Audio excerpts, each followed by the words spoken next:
এই মুহূর্তে আমরা যেদিকে নজর রাখবো এই যেন অবিকল গার্ডেন ব্রিজ কাণ্ডের ছায়া। কারণ আমরা যে ছবি দেখতে পাচ্ছি, যেভাবে যে অভিযোগ উঠে আসছে তা হলো দেদার পুকুর ভরাট চলছে এবং সেটাও রাজারহাটের নারায়ণপুরে পুকুর ভরাটের অভিযোগ উঠে আসছে। যদিও স্থানীয় কাউন্সিলর নাকি দাবি করেছেন পুকুর নয়, এটা লো ল্যান্ড, কিন্তু স্থানীয়রা যারা বলছেন যে কেন তাহলে এভাবে লুকিয়ে চুরিয়ে, কেন এভাবে রাতের অন্ধকারে কেন পুকুর ভরাট চলছে, কেন জেসিবি আসছে পর পর এবং তারপর কেন মাটি কাটা হচ্ছে, কেন পুকুর ভরাট হচ্ছে, এই সমস্ত বিষয়গুলো উঠে আসছে। দেদার পুকুর ভরাট, কিভাবে জেসিবি এসে মাটি তুলে নিয়ে যাচ্ছে সেই ছবিও দেখতে পাচ্ছি, মাটি তুলে ভরাট করা হচ্ছে সেই ছবি দেখতে পাচ্ছি। এর পাশাপাশি আমরা যেরকম এদিকের ছবিটা দেখাচ্ছি আর তার পাশে গার্ডেন ব্রিজ কাণ্ড, যে গার্ডেন ব্রিজ কাণ্ডর কথা আমরা বলছি, যে যেভাবে বহুতল গায়ে গায়ে কোথাও এক আঙুল কোথায় এক হাত এইটুকু দূরত্ব দিয়ে যেখানে আমরা দেখতে পেয়েছি যে এভাবে বেআইনি নির্মাণ তৈরি হয়েছে, গার্ডেন ব্রিজের ছবিটা দেখতে পাচ্ছি। আর তার পাশেই এদিকে আমরা নারায়ণপুরের ছবিটা দেখতে পাচ্ছি। রাজারহাটের এই ছবিটা তুলে ধরেছেন আমাদের প্রতিনিধি এলিনা ভট্টাচার্য আমাদের সঙ্গে। এলিনা এই মুহূর্তে আমাদের সঙ্গে সরাসরি রয়েছেন। এলিনা, স্থানীয়রা ঠিক কি অভিযোগ করছেন, কখন থেকে কোন সময় থেকে তারা লক্ষ্য করলেন যে এভাবে ভরাটের কাজ চলছে, পুকুর ভরাটের কাজ চলছে?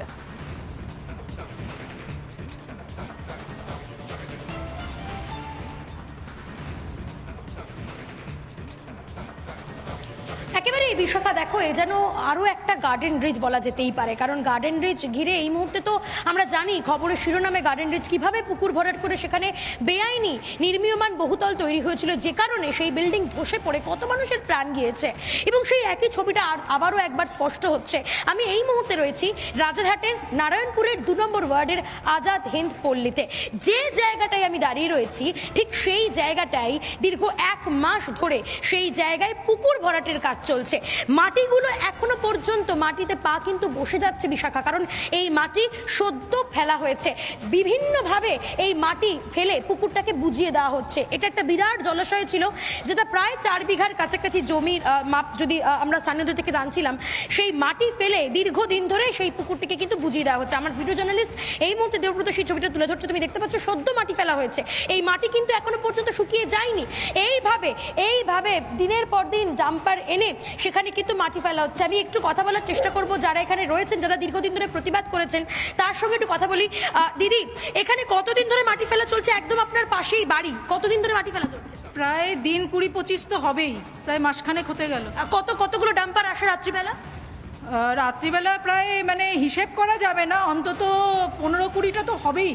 মানে এভাবে রাত্রিবেলা চুপি চুপি করা হয়? হ্যাঁ, প্রথমে রাত্রিবেলাই হচ্ছিল, কিন্তু পরে হয়েছে দিনের বেলা। সেটা আমার চেঁচামেচির জন্য, যে রাত্রিবেলা আমার বাড়িতে মা অসুস্থ, যার জন্য আমার খুব অসুবিধা হচ্ছে। আমার আরও একটা গার্ডেন ব্রিজ হওয়ার ভয় পাচ্ছেন কি? একেবারেই তাই। যখন আমাদের চোখের সামনে কোনো মানে দেখছি যে এই জিনিস হয়ে গেছে, তাহলে এখানে হতে কতক্ষণ? কারণ এটা বিশাল গভীর জলাশয়, সেটা এইভাবে যদি ভরাট করা হয়, এর উপরে বিল্ডিং তুললে বিল্ডিংটা তো পড়বেই, তার পাশাপাশি আমরা যারা আছি সবাই তার তলায় একটা বেঘরে প্রাণ যাবে আবারও। তাই মানে আপনাদের প্রাণটা নিয়ে ছিনিমিনি খেলা। একদমই তাই। তার উপর কি আমরা প্রতিবাদ করছি বলে আমাদেরকে এসে হুমকি দেওয়া হচ্ছে। কি বলা হয় হুমকিতে? কি বলা হয়? কারা হুমকি দেয়? সে কারা হুমকি দিচ্ছে আমি জানি না। উনি কিন্তু কাউন্সিলরের চেনা, এটুকু আমি বলতে পারবো। তৃণমূল কাউন্সিলর রহিমা বিমান। একদমই তাই। উনি আমার বাড়িতে যখন এসেছিলেন, যে ছেলেটি আমার বাড়ির সামনে দাঁড়িয়ে হুমকি দিয়েছে, সেই ছেলেটিও ওনার মানে উনি ওনার সামনে আমার অভিযোগ জানিয়েছেন। এলিনা, যারা তোমার সামনে এই মুহূর্তে যে ভদ্রমহিলা কথা বলছেন, তিনি কি কাউন্সিলরের কাছে গিয়ে অভিযোগটা জানিয়েছেন? কি বলেছেন কাউন্সিলর? অভিযোগ জানিয়েছিলেন এই যে গোটা বিষয়টা? হ্যাঁ, অভিযোগ বলতে কেন এটা হচ্ছে, কি কারণে হচ্ছে আপনি কি জানেন? হ্যাঁ জানি কি আমাদের যারা কাউন্সিলর কি বলছেন তখন? উনি বলছেন যে হ্যাঁ, এটা তো ওদের জমি রয়েছে, ওরা ভরাট করছে, এবার আপনারা একটু সহযোগিতা করুন, এইটুকু। মানে ওনার কথায় স্পষ্ট নয় কিছু? না, একেবারেই স্পষ্ট নয়। কারণ যখন রাত্রিরে আমি প্রচণ্ড বিরক্ত হয়ে গেছি, আমার ঘরবাড়ি কাঁপছে, রাত্রিবেলা সবাই শুয়ে পড়েছি, তখন ডাম্পার ঢুকছে, ঘরবাড়ি কাঁপছে, আমার মা অসুস্থ হয়ে পড়েছে, আমি ওনাকে ফোনের পরে ফোন করে যাচ্ছি, উনি বারবার একটাই কথা বলছেন যে আমি তো ওদের বারণ করছি, ওরা না গেলে আমি কি করব। কোনো ব্যবস্থা নেওয়া হয়নি। আর যদি এটা আইনি পথেই হতো তাহলে রাত্রিবেলা কেন? একেবারেই তাই, রাত্রিবেলা কেন হবে? আর সবচেয়ে বড় কথা, আপনারা সবাই যখন এখানে হাজির আছেন, তাদের লোকজন কোথায় গেল? যারা আমাকে হুমকি দিয়েছে সেই লোকজন কোথায় গেল? তারা আসছে না কেন এখানে? আমাদের সঙ্গে এই মুহূর্তে এলিনা, তুমি ঘটনাস্থলে থাকো, তুমি থাকো, কিন্তু এই মুহূর্তে আমরা একবার সরাসরি কথা বলে নেবো। আমাদের সঙ্গে টেলিফোনে রয়েছেন সব্যসাচী দত্ত। সব্যসাচী বাবু, আমরা যে ছবিটা দেখতে পাচ্ছি, ভয়ঙ্কর অভিযোগ, গার্ডেন ব্রিজ কাণ্ড একেবারে টাটকা। সেই জায়গা থেকে 10 জনের মৃত্যু ইতিমধ্যেই হয়ে গিয়েছে, আর তার মধ্যে আরো একটা নতুন ঘটনা নতুন ভাবে আমরা সামনে দেখতে পাচ্ছি, উদাহরণ বলতে পারা যায়। কি বলবেন আপনি? দেখুন, কোথায় কি দেখছেন আমি তো জানি না, কোথায় দেখছেন, এটা কি হয়েছে?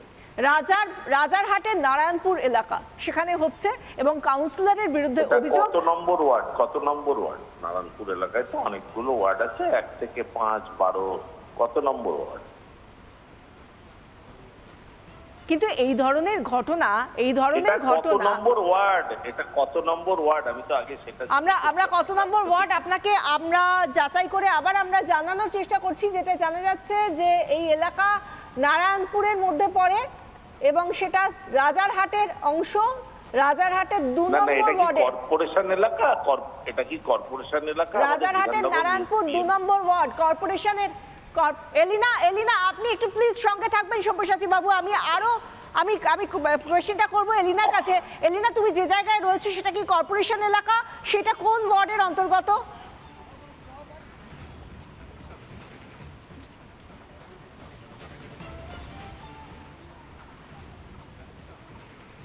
একেবারেই তাই বিশাখা, দেখো এটি বিধানসভা মিউনিসিপ্যাল কর্পোরেশনের আন্ডারেই পড়ছে এবং এই তৃণমূল কাউন্সিলর অর্থাৎ 2 নম্বর ওয়ার্ডের তৃণমূল কাউন্সিলর রহিমা বিবি মণ্ডল, তিনি কিন্তু বিধাননগর পুরসভার 2 নম্বর ওয়ার্ড, মিউনিসিপ্যাল কর্পোরেশনের 2 নম্বর ওয়ার্ড, সেখানে এই অংশটা পড়ছে নারায়ণপুর।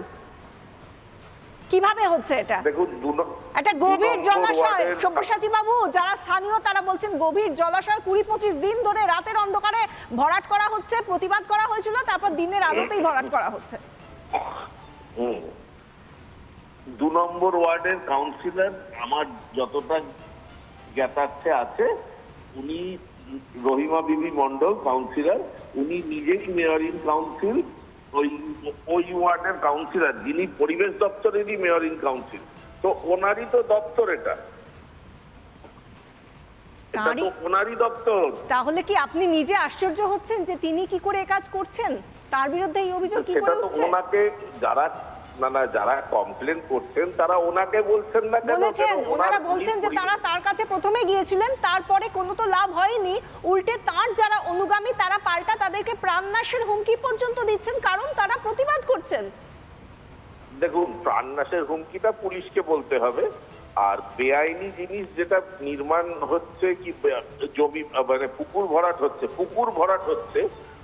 ভরাটের দায়িত্ব কিন্তু পরিবেশ দপ্তরের এমআইসি ওনার। আর যদি এরকম বেআইনি কিছু হয়, মেয়র বিল্ডিং ডিপার্টমেন্টের দায়িত্বে আছেন। আপনারা মেয়রকে, ওনাদের যারা কমপ্লেনেন্ট তাদের অনুরোধ করুন মেয়রকে বলতে। সব্যসাচী বাবু, আপনি বিধাননগর পুর নিগমের চেয়ারম্যান এবং আপনি নিজেই বলছেন যিনি চেয়ারম্যানের কাজ কি? না প্লিজ, আমি আমার প্রশ্নটা একটু শেষ করতে দেবেন প্লিজ, একটু মন দিয়ে শুনুন। হ্যাঁ বলুন। বিনীতভাবে আপনার কাছ থেকে জানতে চাইছি, আপনি এমন একটা পদে রয়েছেন। বিনীত কেন? আপনি নিশ্চয়ই বলবেন, আপনি যে পদে রয়েছেন সেই জায়গা থেকে আপনি নিজেই প্রশ্ন করছেন যে রহিমা বিবি ওই জায়গার কাউন্সিলর হয়ে, তিনি নিজে একজন এমআইসি হয়ে কি করে সেটা অ্যালাউ করছেন?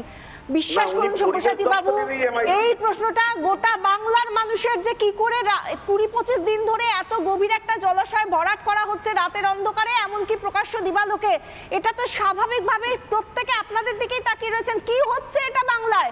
এটা কি রাজত্ব চলছে? কোন আইন চলছে সব্যসাচী বাবু? আইন যদি কেউ বুদ্ধাঙ্গুষ্ট দেখায়, উনি পরিবেশ দপ্তরের কাকতালীয়ভাবে, উনি ওখানে কাউন্সিলর এবং উনি পরিবেশ দপ্তরেরই দায়িত্বে আছেন।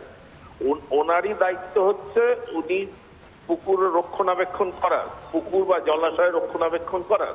সেইটা উনি সব থেকে ভালো বলতে পারবেন, যেহেতু লোকাল কাউন্সিলর এবং আপনারা জিনিসটাকে সামনে এনেছেন, উনিই বলতে পারবেন। আমি তো বলতে পারবো না এখানে বসে, সল্টলেকে বসে আমি এখান থেকে কি করে বলবো এটা।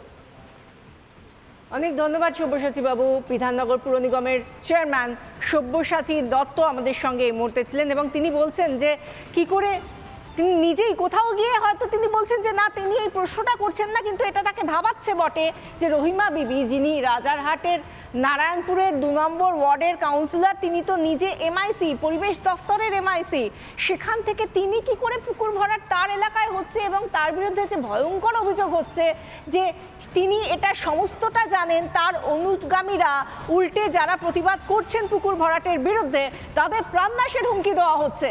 এবং এই জায়গা থেকে যারা হুমকি পেয়েছেন, যাদের উদ্দেশ্যে হুমকি দেওয়া হয়েছে বলে অভিযোগ, সেই অভিযোগকারী, সেই মহিলারা, তারা কি বলছেন শুনুন। হুমকি আসে বলতে দেখুন, সত্যি কথা বলতে কি, কেননা আমি মিথ্যে বলবো না, সেই সময় কিন্তু আমি বাড়িতে ছিলাম না, ঠিক আছে, আমি বাড়িতে ছিলাম না। যাই হোক, কেউ আমাকে হেল্প করেছে, আমাকে কিছু ফুটেজ পাঠানো হয়েছে, সেই ফুটেজগুলো আমি প্রত্যেকটা মানে মিডিয়াকে আমি ওটাকে প্রোভাইড করেছি। কারণ আমার বাড়ির সামনে দাঁড়িয়ে এমন অশ্রাব্য ভাষায় গালিগালাজ করেছে এবং বলেছে মেরে বাড়িতে ঢুকিয়ে দেবো, মহিলা পুলিশ নিয়ে এসে মার খাওয়াবো, এই সমস্ত কথাবার্তা সাংঘাতিক। তো মানে আপনাদের বলা হচ্ছে মহিলা পুলিশ এনে মার খাওয়ানো হবে, এবং যে ছেলেটি আমাকে বলেছে তার ফোন নাম্বার এবং নাম তাও আমি জানি। তিনি কি কাউন্সিলরের ঘনিষ্ঠ? আমরা যেটা সূত্রভাবে জানতে পারছি, ঘনিষ্ঠ কিনা বলতে পারবো না, কিন্তু উনি ওনাকে চেনেন। কারণ আমি জানিয়েছিলাম, ওনাকে ফোন করেছিলাম, উনি বলেছেন যে হ্যাঁ উনি জানেন, এইটুকু বলেছেন। এবং আমার বাড়িতে কি জানিয়েছিলেন আপনি? কাউন্সিলর রহিমা বিবি মণ্ডলকে আমি জানিয়েছিলাম। উনি তারপরে যখন আমি বললাম যে আমার বাড়িতে প্রচন্ড অসুস্থ হয়ে গেছেন মা, মানে ভোরবেলা উঠে ওনাকে 3-4 বার করে ইনহেলার নিতে হচ্ছে, আমি কিন্তু এইভাবে কাজ করতে দেব না, এই জিনিসটা কিন্তু অনৈতিক কাজকর্ম হচ্ছে। আপনারা কেন রাত্রিবেলা করছেন?